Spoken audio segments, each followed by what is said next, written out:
Plakate. Sie umgeben uns in unserem täglichen Leben, hängen in Übergrößen von Häuserwänden, sind in der U-Bahn, auf Litfaßsäulen und das schon seit sehr langem. Plakate waren ein Produkt des Buchdrucks, wenn wir so wollen, und entstanden schon zu Gutenbergs Zeiten, um Events zu veröffentlichen. Sie waren einfach ein wichtiger Teil. Im 19. Jahrhundert gab es eine große Entwicklung. Mit der Entdeckung der Lithografie, des Steindrucks, konnte man plötzlich in Farbe drucken. Und das war natürlich interessant. Jetzt konnte man wirklich Produkte auch bewerben. Und mit der Farbe kamen auch die Künstler. Sie entdeckten die Wichtigkeit der Plakate auch für ihre Kunst. Manet in Frankreich war einer der Vorreiter. Natürlich Toulouse-Lautrec, den wir alle kennen. Wir zeigen Ihnen eine Sammlung von Plakaten von etwa 1900 bis zum Ersten Weltkrieg.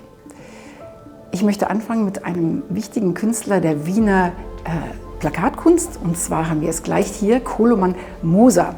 Hier sehen Sie die wunderbaren verschiedenen Einflüsse, die in dieser Kunst aufgetreten sind. Natürlich erstmal der Jugendstil. Die Frau, die dieses Stundenglas hält, hat lange, schlangenartige Haare oder die Blumen im Haar, all das erinnert an den Jugendstil. Gleichzeitig sehen wir hier die Bedeutung der Schrift. Die Schrift wird hier sehr kreativ eingesetzt. Das O ist kleiner in fromme Kalender, genauso wie bei Kolo Moser. Also er zeigt nochmal eine kleine Signatur von sich selber in der Schrift hier. Es geht nicht mehr so um sofortige Lesbarkeit, sondern um die Schönheit der Buchstaben, die hier auch gezeigt wird. Gleichzeitig, es geht um ein frommes Kalender, um eine Bewerbung eines Kalenders. Deswegen geht es hier auch um Zeit. Natürlich das Stundenglas, das sie hält, aber auch die Schlange, die sich in den Schwanz beißt, ein Zeichen der Ewigkeit und auch der Erneuerbarkeit des Jahres, das immer wieder anfängt, wie ein unendlicher Kreis. Hier sehen wir ein weiteres Plakat von Koloman Moser, entstanden 4 Jahre später. Nun entdecken die Künstler auch die Plakate, um ihre eigenen Ausstellungen zu bewerben, ihre eigenen Kunstshows. Und hier haben wir ein wunderbares Beispiel dafür. Moser wirbt hier für die Ausstellung in der Wiener Sezession.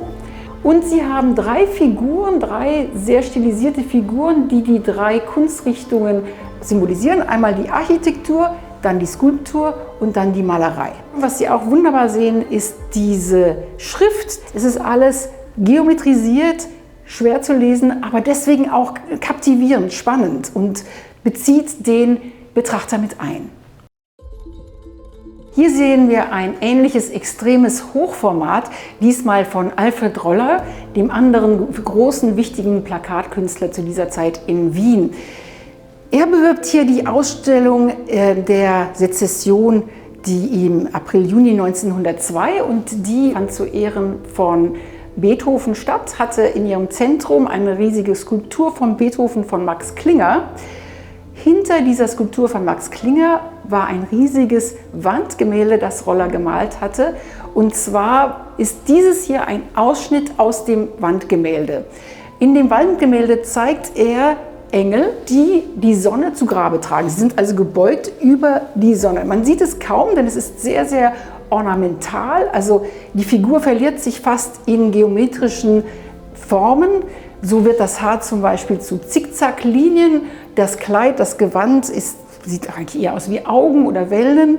Man erkennt kaum noch die Figur, die völlig platt wirkt. Und wieder sehen Sie wieder diese wunderschöne Schrift, die diesmal etwas weicher ist, die ein bisschen zu fließen scheint und zu leben scheint.